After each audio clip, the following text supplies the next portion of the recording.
শুভেচ্ছা, আমন্ত্রণ দেশ জনপদ লাইভে, সঙ্গে আছি আমি ইশরাত জাহান মনি। স্থগিত উপজেলা পরিষদ নির্বাচনের ভোট গ্রহণ উপলক্ষে চলছে কেন্দ্রে কেন্দ্রে ব্যালট বাক্স সহ নির্বাচনী সরঞ্জাম পাঠানোর প্রস্তুতি সবশেষ খবর জানাতে সরাসরি যুক্ত হচ্ছেন আমাদের সহকর্মীরা। খুলনা থেকে নূর ইসলাম রকি, বাগেরহাট থেকে এস সোহান ও পিরোজপুর থেকে হাসিবুল ইসলাম যুক্ত হচ্ছেন আমাদের সাথে। প্রথমেই চলে যাচ্ছি খুলনায় রকির কাছে। রকি, নির্বাচনী সরঞ্জাম বিতরণ শুরু হয়েছে কিনা এবং আইন শৃঙ্খলা বাহিনীর প্রস্তুতি কতদূর, কি খবর রয়েছে জানাবেন। খুলনায় কিন্তু আগামীকাল 3টি উপজেলায় নির্বাচন অনুষ্ঠিত হবে। উপজেলাগুলো হচ্ছে ডুমুরিয়া, কয়রা এবং পাইকগাছা।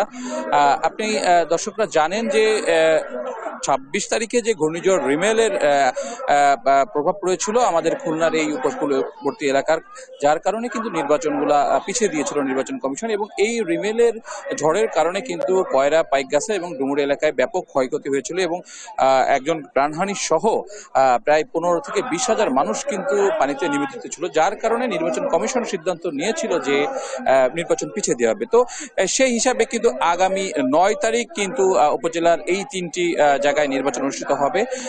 শুধু দর্শক আপনারা দেখতে পাচ্ছেন আমরা এখন যেখানে দাঁড়িয়ে আছি এখানটায় কিন্তু নির্বাচন সামগ্রী আসলে বিতরণ করা হবে। সকাল থেকেই কিন্তু নির্বাচন সামগ্রী নেওয়ার জন্য কিন্তু সকালে উপজেলাগুলোর অফিসে এসে অপেক্ষা করছে। আমরা দেখতে পাচ্ছি যে আমরা এখন অবস্থান করছি খুলনা জেলার ডুমুরিয়া যে উপজেলাটায়, এই উপজেলাটায় এখানে সকাল থেকেই কিন্তু বিভিন্ন কেন্দ্রের প্রায় 114টি কেন্দ্রের প্রিজাইডিং অফিসার, সহকারী প্রিজাইডিং অফিসার এবং আনসার বিটিপি যারা আছে তারা কিন্তু এখানে এসে অপেক্ষা করছে। তারা বেলা 11টার পর থেকে নির্বাচন সামগ্রী আসলে বুঝে নেবে এবং এরপর তারা স্ব কেন্দ্র যেগুলো আছে এই কেন্দ্রগুলোতে কিন্তু নির্বাচন সামগ্রী নিয়ে চলে যাবে এবং তারা তাদের মতো নির্বাচনের যে প্রক্রিয়া, এই প্রক্রিয়ায় আসলে কাজ শুরু করবে। এবং আজকে রাত্রে কিন্তু আনসার ব্যাটালিয়ন সহ প্রিজাইডিং অফিসার তারা কিন্তু স্ব কেন্দ্রে অবস্থান করবে এবং আগামীকাল যেন সুষ্ঠুভাবে ভোট অনুষ্ঠিত হয় এবং তার জন্য যেই প্রক্রিয়াগুলো আছে তারা সবকিছু করবে। আমরা এখানে এসে একাধিক কর্মকর্তার সাথে কথা বলেছি, তারা আমাদেরকে যেটি জানিয়েছেন যে নির্বাচন কমিশন থেকে গতকালই কিন্তু তাদেরকে নির্বাচন সামগ্রী দেওয়া হয়েছে উপজেলা পর্যায়ে। 3টি উপজেলা পর্যায়ে কিন্তু নির্বাচন সামগ্রীর ব্যালেট, সিল সবকিছু আসলে পৌঁছে গিয়েছে এবং আজকে সকাল 11টা থেকে কয়রা, পাইকগাছা এবং উপজেলার যে নির্বাচন অফিস আছে এই নির্বাচন অফিসগুলো থেকে আপনার সকল প্রিজাইডিং অফিসারদের মাধ্যমে কিন্তু স্ব কেন্দ্রের যে নির্বাচন সামগ্রী এগুলো তুলে দেওয়া হবে। এবং আমরা এখানে এসে দেখতে পেয়েছি যে 11টা থেকে কিন্তু নির্বাচন সামগ্রী আসলে তাদের তালিকা অনুযায়ী সরবরাহ করার কাজ শুরু করেছে। এবং আমরা প্রিজাইডিং অফিসারদের সাথে কথা বলেছি, তারা আমাদেরকে যেটি জানিয়েছে যে নির্বাচন সামগ্রী পাওয়ার পর তারা সংশ্লিষ্ট যে কেন্দ্রগুলো আছে এই কেন্দ্রগুলোতে আসলে চলে যাবে এবং সেখানে তারা তাদের যে নিরাপত্তার কাজে, ভোটের নিরাপত্তার কাজে যারা জড়িত আছে, পুলিশ, আনসার সহ যারা আছে তাদের সাথে ওখানে বসে প্রথমে প্রাক আলোচনা করবে এবং কিভাবে ভোটটি সুষ্ঠু সুন্দরভাবে করা যায় সেই ব্যবস্থা তারা নেবে। এবং ইতিমধ্যেই আমরা যেটা জেনেছি যে নির্বাচন কমিশন থেকে কিন্তু গুরুত্ব দেওয়া হয়েছে যে সুষ্ঠু ভোট, অবাধ ভোট যেন দিতে পারে, মানুষ যেন স্বতঃস্ফূর্তভাবে ভোটে অংশগ্রহণ করতে পারে, সেই ব্যবস্থা কিন্তু আসলে নেওয়া হয়েছে। তো ইশরাত, আপনাকে আমি দর্শককে যেটা জানাতে চাচ্ছি যে নির্বাচনের যে আমেজ সেটা কিন্তু প্রায় শেষ দিকে চলে এসছে। নির্বাচনী প্রচারণা গতকাল শেষ হয়েছে। আরেকটি বিষয় জানিয়ে রাখি, খুলনার যে 3টি উপজেলা ছিল এই 3টি উপজেলার ভিতর কিন্তু ডুমুরিয়া কেন্দ্রটি বেশ বড় এবং বেশ ঝুঁকিপূর্ণ। গতকাল রাতেও কিন্তু ডুমুরিয়া কেন্দ্রের 2টি চেয়ারম্যান প্রার্থীর ভিতর, সমর্থকদের ভিতর ধাওয়া পাল্টা দেওয়া হয়েছে এবং বেশ কয়েকজন আহত হয়েছে। সেই হিসাবে আগামীকাল ডুমুরিয়া বিভিন্ন কেন্দ্রগুলো আসলে প্রার্থীরা মনে করছে ঝুঁকিপূর্ণ। আমি প্রশাসনের সাথে কথা বলেছি, তারা বলেছে যে প্রত্যেকটি কেন্দ্রতে কিন্তু সমান গুরুত্ব দেওয়া হচ্ছে, কোনো কেন্দ্র ঝুঁকিপূর্ণ না এবং প্রশাসন সদা প্রস্তুত থাকবে যে কোনো ধরনের অপ্রীতিকর অবস্থা নিয়ন্ত্রণের জন্য। পাশাপাশি আমি একটু জানিয়ে রাখতে চাই যে নির্বাচনের যে শেষ পর্যায়ে যে প্রস্তুতি এটা কিন্তু একদম চলে আসছে। এখান থেকে উপজেলা থেকে কিন্তু নির্বাচনের সামগ্রীগুলা নিয়ে যাওয়ার পরে স্ব কেন্দ্রগুলা, খুলনার যে উপজেলাগুলোর যে স্ব কেন্দ্রগুলো আছে এই কেন্দ্রগুলোতে কিন্তু পৌঁছে দেওয়া হবে এবং রাত্রে তারা অবস্থান করবে এবং সকাল 8টা থেকে তারা সুষ্ঠুভাবে ভোট গ্রহণের জন্য যে কার্যক্রম আছে সেগুলো আসলে তারা করবে। এরশাদ, খুলনায় যে অবস্থা এখন সর্বশেষ সেটা আমি জানালাম। এটা ছিল খুলনার উপজেলা নির্বাচনের সর্বশেষ সংবাদ খুলনা থেকে। রকি, আপনাকে ধন্যবাদ। নির্বাচনী সরঞ্জাম বিতরণের আরো খবর জানাতে বাগেরহাট থেকে আমাদের সাথে যুক্ত হচ্ছেন সহকর্মী এস সোহান। সোহান, নির্বাচনী সরঞ্জাম বিতরণের কি খবর রয়েছে আপনার কাছে, আমাদেরকে জানাবেন।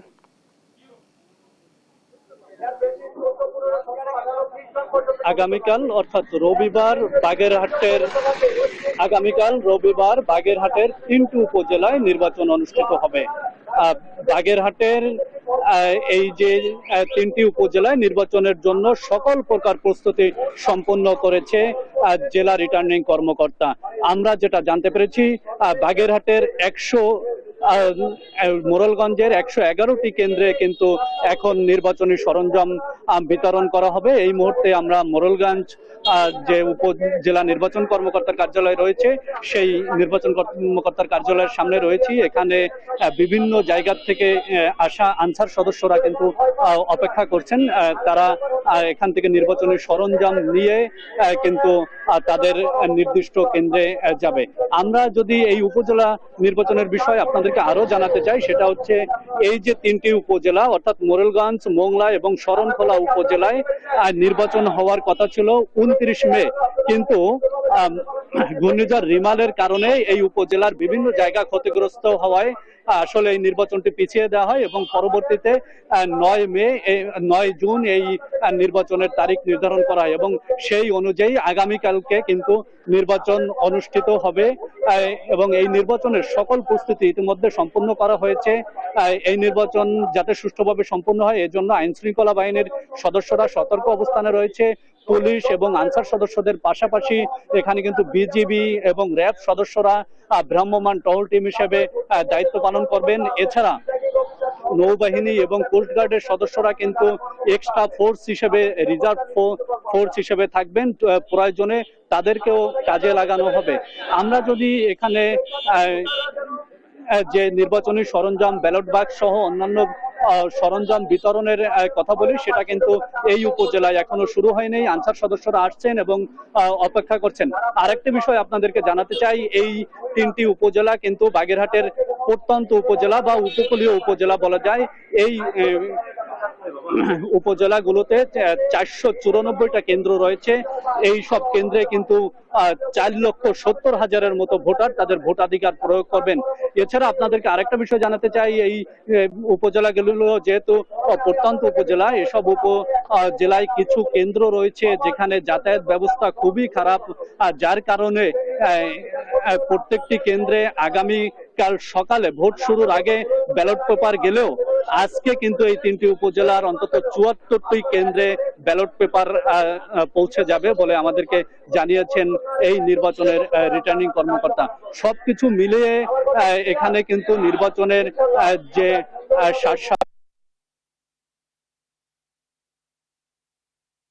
আনুষ্ঠানিক প্রচার প্রচারণা বন্ধ হয়ে গেছে, এরপরেও তারা কিন্তু ভোটারদের সাথে যোগাযোগ রক্ষা করছেন। বাগেরহাটের এই 3টি উপজেলায় চেয়ারম্যান পদে 7 জন প্রার্থী এবং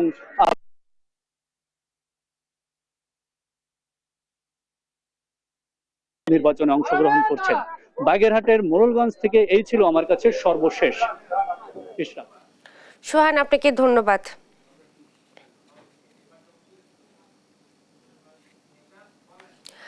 এই বিষয়ে আরো খবর জানাতে এবার যুক্ত হচ্ছেন পিরোজপুর থেকে হাসিবুল ইসলাম।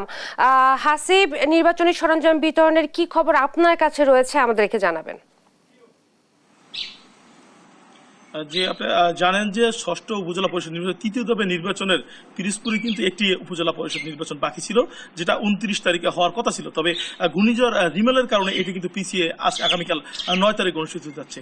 এবং পিরোজপুরের মঠবাড়ি উপজেলায় যে নির্বাচনটি অনুষ্ঠিত হতে যাচ্ছে সেটা একটি সংসদীয় আসন নিয়ে কিন্তু একটি উপজেলা, এবং এই উপজেলায় কিন্তু 88টি কেন্দ্রে এই নির্বাচনটা অনুষ্ঠিত হবে। একটি পৌরসভা এবং 11টি ইউনিয়ন পরিষদের মাধ্যমে কিন্তু এই নির্বাচনটা অনুষ্ঠিত হবে। এবং এখানে প্রায় ভোটার সংখ্যা হচ্ছে 2,23,400 42 জন ভোটার তারা আগামীকাল ইভিএম এর মাধ্যমে এই ভোটটা প্রয়োগ করবে। এবং নির্বাচনের যারা নিয়ন্ত্রণ কর্মকর্তা এবং রিটার্নিং অফিসার তারা জানিয়েছেন যে এইখানে নির্বাচনটা কিন্তু ইভিএম এর মাধ্যমে হওয়ার কারণে ইভিএম ভোটিং মেশিনটা কিন্তু ইতিমধ্যে কেন্দ্রে কেন্দ্রে পাঠানোর প্রস্তুতি তারা নিচ্ছে এবং অল্প কিছুক্ষণের পরেই কিন্তু ইভিএম ভোট মেশিনগুলো কিন্তু বিতরণ করা শুরু হবে, যে 88টি কেন্দ্রেই যেন এই ভোট মেশিনটা পৌঁছে যায়। এবং রিটার্নিং কর্মকর্তা জানিয়েছেন যে মঠবাড়িয়া উপজেলা নির্বাচনটা ঘিরে কিন্তু তীব্র উত্তেজনা তৈরি হয়েছে এবং এলাকায়, এবং প্রতিটা কেন্দ্রে কিন্তু বেশ কিছু পুলিশ মোতায়েন ইতিমধ্যে করা হয়েছে। এবং এই নির্বাচনকে ঘিরে কিন্তু যে বিপুল পরিমাণে কিন্তু আইন শৃঙ্খলা বাহিনী মোতায়েন করা হয়েছে, কেননা এখানে যে নির্বাচনের প্রার্থীরা আছে সেই প্রার্থীর একজন হচ্ছে স্থানীয় একজন সংসদ সদস্যের ভাই এবং অপর যে ব্যক্তি কেন্দ্রীয় ছাত্রলীগের একজন নেতা। এছাড়াও যে আর 4 জন প্রার্থী চেয়ারম্যান প্রার্থী থাকলেও কিন্তু এই দুজনের ভিতরে মূলত মেইন প্রতিদ্বন্দ্বিতা হতে যাচ্ছে।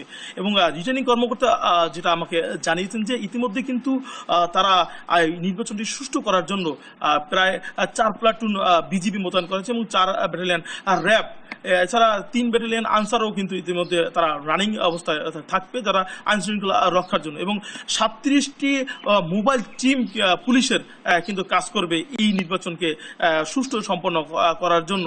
এবং আরেকটি বিষয় বলে রাখি যে এই যে 88টি ভোট কেন্দ্রে কিন্তু 16 জন নির্বাহী ম্যাজিস্ট্রেট কিন্তু বিভিন্ন সময় তারা কাজ করবেন বলেছেন, জানিয়েছেন।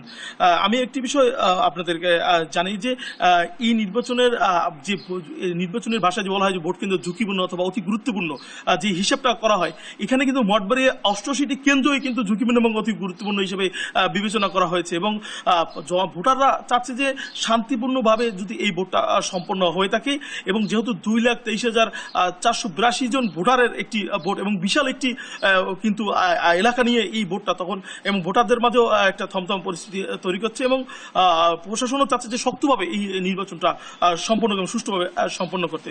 এবং প্রার্থীরা চাচ্ছে যে যেন প্রতিটা প্রার্থী চাচ্ছে যেন সুষ্ঠুভাবে ভোটটা অনুষ্ঠিত হয় এবং ভোটাররা যেন বারবার তারা কেন্দ্রে এসে ভোটটা সম্পন্ন করে। এবং ভোটার এবং প্রার্থী এবং নির্বাচন কর্মকর্তা সকলেরই আশা যে মূলত যেন তারা সুষ্ঠুভাবে আগামীকালের এই ভোটটা সকাল 8টা থেকে 4টা পর্যন্ত যে ভোটটা শুরু হবে সেটা যেন সম্পন্ন হয়। মূলত এই ছিল মঠবাড়িয়ার উপজেলা নির্বাচনের ভোটের বিষয়ে আমার কাছে সর্বশেষ। হাসিবুল, আপনাকে ধন্যবাদ। নির্বাচনী সরঞ্জাম বিতরণের খবর জানাচ্ছিলেন সহকর্মীরা। দেখছেন দেশ জনপদ লাইভ। ভূমি সেবা সপ্তাহের উদ্বোধন আজ। এই বিষয়ে বিস্তারিত জানাতে সাতক্ষীরা থেকে সহকর্মী শরীফুল্লাহ কায়সার সুমন এবং নড়াইল থেকে যুক্ত হচ্ছেন শরীফুল ইসলাম। প্রথমেই চলে যাচ্ছি সাতক্ষীরায় সুমনের কাছে। সুমন, এই ব্যাপারে বিস্তারিত কি কি খবর রয়েছে আপনার কাছে আমাদেরকে জানাবেন। স্মার্ট ভূমি সেবা, স্মার্ট নাগরিক, এই প্রতিপাদ্যকে সামনে রেখে সারা দেশের সাথে সাতক্ষীরাতেও পালিত হচ্ছে ভূমি সেবা সপ্তাহ। ভূমি সেবা সপ্তাহ এবারের প্রতিপাদ্যের সাথে মিলিয়ে রেখে একটা ডিজিটালাইজেশনের জন্য কিন্তু একটা প্রচেষ্টা চালানো হচ্ছে, যেটি সরকারের পক্ষ থেকে বারবার কিন্তু জানানো হয়েছে। আপনাদেরকে বলে রাখা দরকার যে ভূমি ব্যবস্থাপনায় যে অটোমেশন প্রকল্প, এটি কিন্তু এখন সরকারের একটি গুরুত্বপূর্ণ অংশ, যে জন্য কিন্তু এই যে এখানে কিন্তু নবীনদের উপস্থিতিকেও কিন্তু নিশ্চিত করা হয়েছে। এখানে কিন্তু তাদেরকে সচেতনতার সাথে যাতে তারা ভূমি ব্যবস্থাপনা করতে পারে, নিজেদের সম্পদ রক্ষা করতে পারে, সেরকম একটা প্রচেষ্টা কিন্তু রাখা হয়েছে, যে জন্য কিন্তু জেলা প্রশাসনের পক্ষ থেকে এই অংশগ্রহণের মধ্যে একটা বড় জায়গাটি রাখা হয়েছে কিন্তু নবীনদেরকে। এখানে বলে রাখা দরকার যে এই সাতক্ষীরা অঞ্চল কিন্তু ভূমি সংক্রান্ত জটিলতায় বহু মৃত্যু, বহু সংঘর্ষ, দুর্ঘটনা ঘটেছে অনেকবার। তো সেই জায়গা থেকে এই সেবাটাকে যাতে ওয়ান স্টেপ সার্ভিস করা যায় এবং ডিজিটালাইজেশন করা যায়, তার প্রচেষ্টার কথা কিন্তু বারবার বলা হয়েছে। এখানে আমি একজন শিশুকে একটু যুক্ত করতে চাই, যে আপনারা দেখছেন একজন শিশু কিন্তু এখানে উপস্থিত আছে, তার কথা যদি আমরা শুনি একটু অবাক হব। এখানে উপস্থিত আছে। হ্যাঁ, তুমি কি বলতে চাও? কাকু, আমার নাম নদী, আমার বোন বৃষ্টি। আমাদের দুনিয়ায় মা বাবা, ঠাম্মা ঠাকুরদা দাদু দিদি মামা মামামি কেউ নেই। একমাত্র জীবনে বেঁচে আছে আমার জ্যাঠা, জ্যাঠা ছাড়া আমার জীবনে কেউ নেই। আমার দাদার 10 বিঘা সম্পত্তি আছে, আমার জ্যাঠা একা ভোগ দখল করতেছে, আমাদের দেখাশুনো করে না। বলে কিনা তোদের দেখবো না, তোদের কিসের জন্য দেখবো, তোরা এমনই কি বলা হয়েছে যে তোর বাবা নিঃসন্তান, তোর বাবার কোনো সন্তান নেই। আমার জীবনে অনেক বড় কষ্ট, কারণ আমি লোকের বাড়িতে কষ্ট করে কাজকর্ম করে খাই। কতদিনের কাজকর্ম করে খাবো লোকের বাড়িতে? আমাদের এত জমি জায়গা থাকতেও আমরা পথের ভিখারি, লোকের বাড়ি বিক্রি করে করে। যেমনটি শুনছিলাম, এই নদী যাদের 10 বিঘার উপরে সম্পত্তি ছিল, আজকে করোনাকালে তার বাবা মা হারা যাওয়ার পরে তারা কিন্তু এখন আজকে পথের ভিখারি হয়ে গিয়েছে, কারণ তার জ্যাঠা কিন্তু তার সম্পদ দখল করে নিয়ে তাদেরকে তাড়িয়ে দিয়েছে। এটি কিন্তু জেলা প্রশাসনের নজরে এসেছে এবং এখনো পর্যন্ত কিন্তু সেটি সমাধান হয়নি। নিশ্চয়ই এই যে ভূমি সেবা সপ্তাহ, তার মধ্যে নিশ্চয়ই তিনি এর একটা সমাধান নিয়ে আসবেন, কারণ এটি আজকে সারা দেশে আলোচিত হয়েছে। নদী এবং বৃষ্টির এই এই যে ভাগ্যহত অবস্থা, দুরবস্থা, এটি কিন্তু আজকে সবার কাছে অত্যন্ত আলোচিত একটি ঘটনা। এরকম ভাবে কিন্তু কত নদী বৃষ্টি আজকে বাংলাদেশে ভূমির যে জটিলতা, এই জটিলতায় আজকে নিঃস্ব হয়ে পথের এই যে নদী বৃষ্টিদের মতো পথের ভিখারি হয়ে বিভিন্ন জায়গায় ভুগছে, যারা একসময় সহায় সম্পদশালী ছিল। কিন্তু আজকে নিশ্চয়ই আমরা সেই পরিস্থিতি থেকে পরিত্রাণ পাবো। জেলা প্রশাসনের এই যে সেবা কার্যক্রম এবং সেবা সপ্তাহ শুরু হয়েছে, তার মধ্য দিয়ে কিন্তু আমরা এই সেবাটি পাবো, এটা আশা রাখি। এখন এই মুহূর্তে সাতক্ষীরা জেলা প্রশাসনের যে আয়োজন, সেই আয়োজনে জেলা প্রশাসন তিনি কথা বলছেন। আমরা একটু নিয়ে যাওয়ার চেষ্টা করছি, সেখানে নিয়ে যাওয়ার চেষ্টা করছি। কথা বলছেন জেলা প্রশাসক, আমরা দেখানোর চেষ্টা করছি। তিনিও সেই ভূমি সেবার কথাটি উল্লেখ করছেন, যাতে সাধারণ মানুষের মধ্যে এই ভূমির বিষয়টি সহজ হয় এবং সরকারের যে লক্ষ্য, সেই লক্ষ্যটি যাতে নিশ্চিত হয় এবং স্মার্টলি যাতে এই পরিস্থিতিগুলো, যাতে জটিলতাগুলো নিরসন হয় এবং একই সাথে এগুলোকে ডিজিটালাইজেশনের মধ্য দিয়ে যাতে মানুষ ঘরে বসেই এই সেবাগুলো পেতে পারে, তার প্রচেষ্টা চালানো হচ্ছে এবং এখানে সকল উপস্থিতিরা এখানে আছে। এবং একই সাথে কিন্তু তিনি যে কথা বলছেন যে এই সেবাটি যাতে সব মানুষের মধ্যে, বিশেষ করে নতুন যে প্রশাসনিক কর্মকর্তারা আসছেন, তারা এক সময় এসে এখানে এসিল্যান্ড হবেন এবং প্রশাসনিক বিভিন্ন দায়িত্ব পালন করবেন। সেই ক্ষেত্রে তারাও যেন মানুষের এই সেবাটি দিতে একেবারেই সততার সাথে সেবাটি দিতে নিশ্চিত করেন সাধারণ মানুষকে, সেই জায়গাটি কিন্তু চেষ্টা চালানো হচ্ছে এবং সেইটাকে ব্যাপারেই তিনি কিন্তু আলোকপাত করছেন। এখানে প্রশাসনিক কর্মকর্তারা সেটি কিন্তু সাধারণ মানুষরাই যে রাষ্ট্রের সব অধিক গুরুত্বপূর্ণ এবং তাদের সেবাদানের জন্য প্রশাসনিক কর্মকর্তারা যেখানে দায়িত্বশীল, সেটাই বারবার কিন্তু আলোকপাত করা হচ্ছে। এই ছিল সাতক্ষীরার ভূমি সেবা সপ্তাহের সর্বশেষ। ইশরাত। সুমন, আপনাকে ধন্যবাদ। ভূমি সেবা সপ্তাহ উদ্বোধনের আরো খবর জানাতে নড়াইল থেকে যুক্ত হচ্ছেন সহকর্মী শরীফুল ইসলাম। শরীফুল, এই ব্যাপারে আপনার কাছে কি কি খবর রয়েছে আমাদেরকে জানাবেন। প্রত্যেক সেবা গ্রহীতা, এদেশের প্রত্যেক কৃষক, প্রত্যেক ভূমি মালিক ধন্যবাদ ইশরাত। যেমনটি বলছিলেন, স্মার্ট ভূমি সেবা, স্মার্ট নাগরিক, এই প্রতিপাদ্যকে সামনে রেখে সারা দেশের মতো নড়াইল ভূমি সপ্তাহ শুরু হয়েছে। কিছুক্ষণ আগে অনুষ্ঠানের সম্মানিত প্রধান অতিথি জেলা প্রশাসক জনাব আশফাকুল হক চৌধুরী মহোদয় যে ভূমি মেলা, সে মেলার উদ্বোধন করেছেন। এখানে মেলা যে উপলক্ষে র্যালি, আলোচনা সভা, বেলুন ও পায়রা উড়িয়ে মূলত এই মেলার উদ্বোধন করা হয়েছে। এখানে সপ্তাহব্যাপী যে মেলা চলবে, সেখানে নামজারি, ভূমি কেস, তথ্য প্রদান, তারপর আপনার খতিয়ান, পর্চা সহ বিভিন্ন ধরনের যে সেবা রয়েছে, সে সেবাগুলো মূলত এখান থেকে দেওয়া হবে। এইখানে এইসব সেবা দেওয়ার জন্য বিভিন্ন ইউনিয়ন এবং পৌরসভা থেকে বিভিন্ন ধরনের যে ইয়েগুলো রয়েছে, যে স্টলগুলো রয়েছে, স্টলগুলো থেকে মূলত এই সেবাগুলো প্রদান করা হবে বলে আমরা সংশ্লিষ্টদের সঙ্গে কথা বলে জানতে পেরেছি।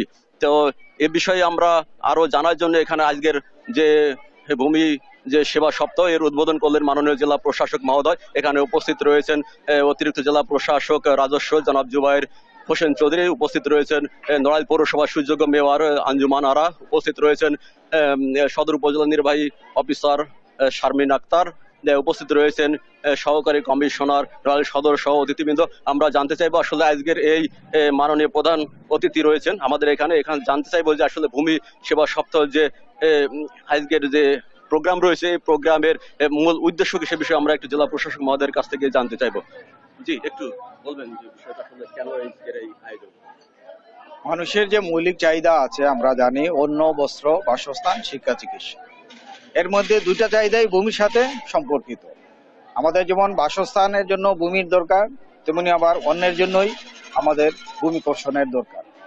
তো বাংলাদেশ কৃষিতে স্বয়ংসম্পূর্ণ দেশ, আমাদের খাদ্যে স্বয়ংসম্পূর্ণ। আমরা এই ভূমির ব্যবহারকে কেন্দ্র করে বিভিন্ন জনের মধ্যে জটিলতার সৃষ্টি আছে। ভূমির আইন কানুন একটু জটিল বিষয়, সেটাকে সহজভাবে উপস্থাপনের জন্য এবং মাননীয় প্রধানমন্ত্রীর যে স্মার্ট বাংলাদেশের স্বপ্ন, সেই স্মার্ট বাংলাদেশের স্বপ্ন বাস্তবায়নের জন্য এই ভূমি সেবাকে আমরা স্মার্ট সেবায় পরিণত করার জন্য বিভিন্ন রকমের ব্যবস্থা নিয়েছি। তারই আলোকে ভূমি মন্ত্রণালয়ের মাধ্যমে এই ভূমি সেবা সপ্তাহ এখানে উদযাপিত হচ্ছে, সারা দেশেই উদযাপিত হবে 8 থেকে 14 জুন। এই সপ্তাহে ভূমিকে যে স্মার্ট করা হয়েছে সেজন্য বিভিন্ন রকমের ভূমি সেবা, সেই স্মার্ট সেবাগুলো এখানে প্রদান করা হবে। এখানে ভূমির মালিক যারা আছেন তারা এখানে এসে যারা হস্তান্তর করবেন তারা অনলাইনের মাধ্যমে নামজারির আবেদন করতে পারবেন। আবার যারা খাজনা দিতে চান তারা এখানে এসে অনলাইনে খাজনা দিতে পারবেন। আবার অনেকের পর্চার দরকার পড়ে, সেই পর্চা অনলাইনে এখানে আবেদন করা যাবে এবং সেটি নেওয়া যাবে, ডিসিআর কাটা যাবে। এই সেবা সবগুলো এখন অনলাইন ভিত্তিক হয়ে গেছে। আমরা বলতে পারি একটি স্মার্ট ডিজিটাল সেবা আমরা রূপান্তরিত করেছি। সেই সেবাগুলোই এখন আমরা জনগণকে এটি উপস্থাপন করব, জনগণের মাঝে আরো ছড়িয়ে দিতে হবে।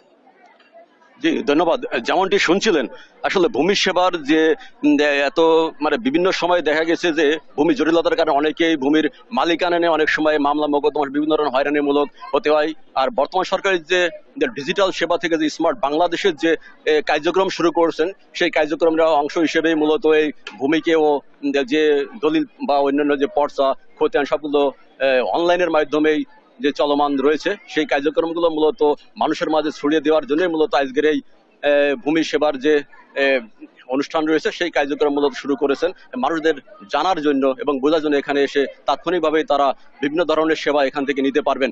তো ইসরাত, এই ছিল নড়াইল থেকে ভূমি সেবার অনুষ্ঠানের সর্বশেষ। শরীফুল, আপনাকে ধন্যবাদ। ভূমি সেবা সপ্তাহের উদ্বোধনের খবর জানাচ্ছিলেন সহকর্মী শরীফুল্লাহ কায়সার সুমন এবং শরীফুল ইসলাম। দেখছেন দেশ জনপদ লাইভ। বাজেটের প্রভাব পড়েনি রাজধানীর বাজারে। ডিম, পেঁয়াজ সহ কাঁচা বাজারে সব ধরনের সবজি বিক্রি হচ্ছে চড়া দামে। এতে অস্বস্তিতে সাধারণ মানুষ। বাজারের সবশেষ পরিস্থিতি জানাতে রাজধানীর মোহাম্মদপুর টাউন হল বাজার থেকে যুক্ত হচ্ছেন সহকর্মী আলিমুজ্জামান সাফওয়ান। সাফওয়ান, এমনিতেই নিত্য পণ্যের ঊর্ধ্বমুখী দামে নাভিশ্বাস উঠেছে ক্রেতার, বাজেটেও ভালো খবর নেই। সব মিলিয়ে ক্রেতার প্রতিক্রিয়া জানাবেন আমাদেরকে। এই মুহূর্তে আমি রয়েছি রাজধানীর মোহাম্মদপুরের টাউন হল বাজারে। আমি সকাল থেকে রাজধানীর বেশ কয়েকটি বাজারে ঘুরে দেখেছি। গত 2 দিন আগে যে বাজেট হয়েছে সে বাজেটের প্রভাব এখনো আসলে বাজারে তেমন ভাবে পড়তে শুরু করেনি। তবে শুরুতে আমি জানিয়ে দিতে চাই মরিচের দামটা। সেখানে হচ্ছে গত কয়েকদিন আগে মরিচের দাম ছিল পাল্লাপ্রতি 800 থেকে 900 টাকা, সেখানে এখন দাম কমে চলছে 550 থেকে 600 টাকা। অর্থাৎ 2-3 দিন আগেও কেজি প্রতি দাম যেখানে ছিল 180 টাকা সেখানে মরিচের দাম কিছুটা কমে হয়েছে 120 টাকা। তবে বাজেটের প্রভাব যে এখনো বাজারে পড়তে শুরু করেনি। ব্যবসায়ীরা এখন যেমনটি বলছেন আগের মতোই আছে আলু, পেঁয়াজ, আদা, রসুনের দাম। আলু আগে কেজি প্রতি ছিল 55 টাকা, এখনো সেই কেজি প্রতি আলু রয়ে গেছে 55 থেকে 60 টাকা। তবে পেঁয়াজের যে দাম সেটি আসলে কিছুটা বেড়েছে। আগে পেঁয়াজের দাম ছিল যেখানে 70 থেকে 75 টাকা, সেটি বেড়ে এখন হয়ে গেছে 80 থেকে 85 টাকা। এছাড়াও রসুন 240 টাকা এবং আদা 260 টাকা কেজি হিসেবে বিক্রি হচ্ছে। বাজেটে আসলে যেমনটা বলা হয়েছে পণ্যের দাম কিছুটা কমার কথা, যেমন চাল, চিনি, প্যাকেটজাত যে গুঁড়া দুধ ইত্যাদি, এগুলো দাম কমার কথা ছিল, তবে এখন পর্যন্ত আসলে তেমনটি দাম কমেনি। তবে প্যাকেটজাত যে গুঁড়া দুধ এটা হচ্ছে ডিপ্লোমা সেটি আসলে প্যাকেটে 25 টাকা বৃদ্ধি পেয়ে আগে 425 টাকা ছিল, এখন হচ্ছে 450 টাকা বিক্রি হচ্ছে। তবে কাঁচা বাজারের প্রত্যেকটি পণ্য আসলে ঊর্ধ্বগতি লক্ষ্য করা যাচ্ছে। ব্যবসায়ীরা যেমনটি বলছেন যে প্রায় প্রতিদিনই দাম কাঁচা বাজারের বৃদ্ধি পেয়েছে গত 2-3 দিন আগে। এখন আমি একজন ব্যবসায়ীর সাথে কথা বলার চেষ্টা করবো যে কাঁচা বাজারের দাম কেমনটি। কাঁচা বাজারের দাম কেমন? এই কিছুটা বাড়ছে, কিছুটা কমছে, মনে করেন কমে নাই বা স্বাভাবিকই আছে অনেকগুলা, আর অনেকগুলা বা একটু বাড়ছে আর কি। কোন কোন পণ্যের দামগুলো বেড়েছে? বাড়ছে মনে করেন 1 নম্বরে শসার দাম বাড়ছে, তারপরে দিয়ে আপনার টমেটোর দাম কিছু বাড়ছে, পেঁপের দাম বাড়ছে, লাউর দাম বাড়ছে, আর অন্য অন্য পণ্যগুলো মনে করেন সীমিত আগের দামে আছে। লেবু টেবুর দাম এগুলো কমছে। অস্বাভাবিক বৃদ্ধি পেয়েছে, যেগুলো অনেক বেশি বৃদ্ধি পেয়েছে সেগুলো কোন? সেগুলো এই যে শসা, টমেটো, লাউ, পেঁপে।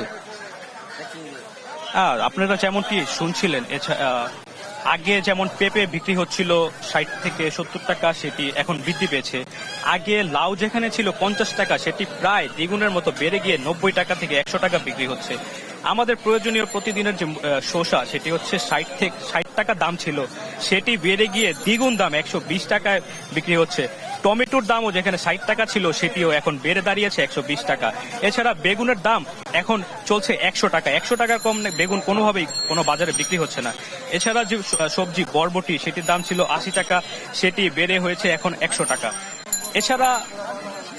এছাড়াও দামের প্রভাব আসলে পড়তে শুরু করেছে অন্যান্য বাজারেও। মাছ মাংসের দামও অনেকটা আসলে বেড়ে গিয়েছে। তবে নিম্ন আয়ের মানুষ অথবা মধ্যবিত্ত আয়ের যে মানুষ রয়েছে, যারা আসলে নিয়মিত মাছ মাংস খেতে পারেন না, তাদের আসলে মূল যে ভরসার জায়গা সেটি ছিল ডিম। তবে আমরা আজকে যেমনটি দেখতে পেয়েছি, গত 2-3 দিন আগেও যেখানে ডিমের ডজন বিক্রি হচ্ছিল 120 থেকে 125 টাকা, সেটি এখন অস্বাভাবিকভাবে 30-40 টাকা বেড়ে গিয়েছে। সেটি আজকে বিক্রি হচ্ছে 160 থেকে 170 টাকা ডজন। এই ছিল আমার কাছে রাজধানীর মোহাম্মদপুর থেকে বাজারের সর্বশেষ। সাফওয়ান, আপনাকে ধন্যবাদ। মোহাম্মদপুর টাউন হল বাজার থেকে বাজেট পরবর্তী বাজার পরিস্থিতি নিয়ে বলছিলেন সহকর্মী আলিমুজ্জামান সাফওয়ান।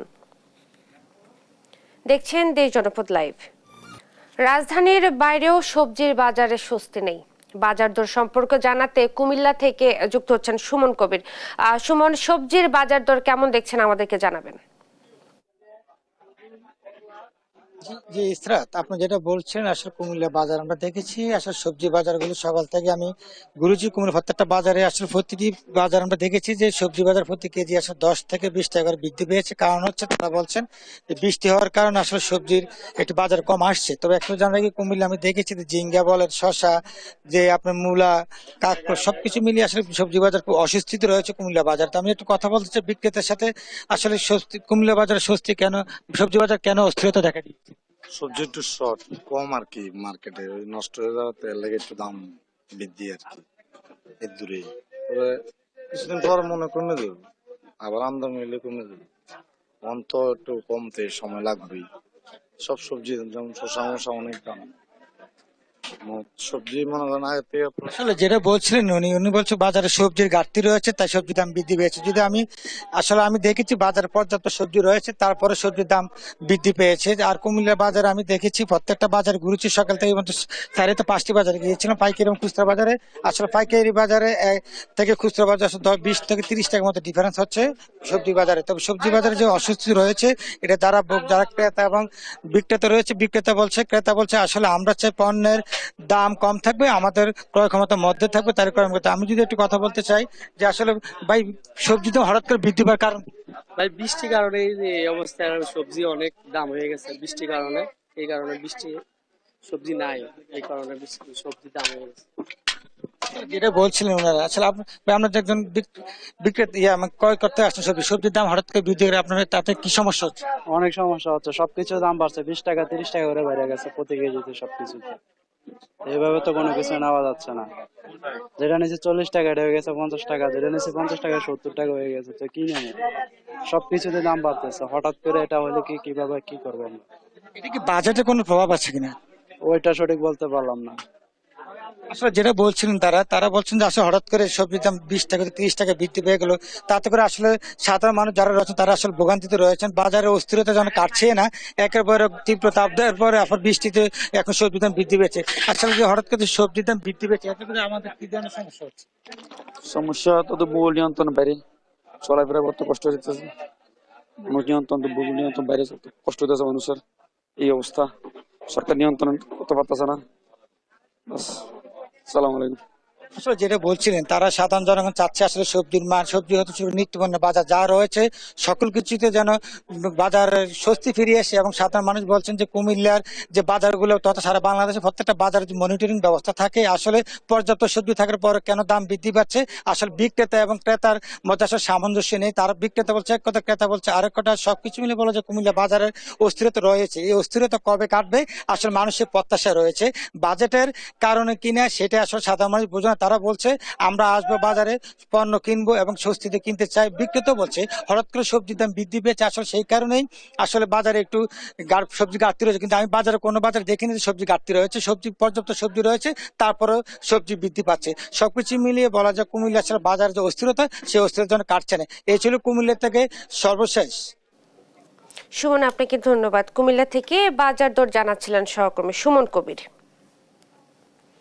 এই ছিল এখনকার দেশ জনপদ লাইভ। পরের বুলেটিন দেখার আমন্ত্রণ রইল। এছাড়া দেশ টিভি সর্বশেষ সব খবর পেতে ভিজিট করুন www.desh.tv। ফেসবুকে আমাদের সঙ্গে যুক্ত থাকুন দেশ টিভি অথবা দেশ টেলিভিশন পেজে। এছাড়াও সর্বশেষ সব ভিডিও পেতে ইউটিউবে আমাদের হ্যান্ডেল @দেশ টেলিভিশন অথবা @দেশ টিভি নিউজ লিখে সার্চ করুন। ধন্যবাদ সবাইকে।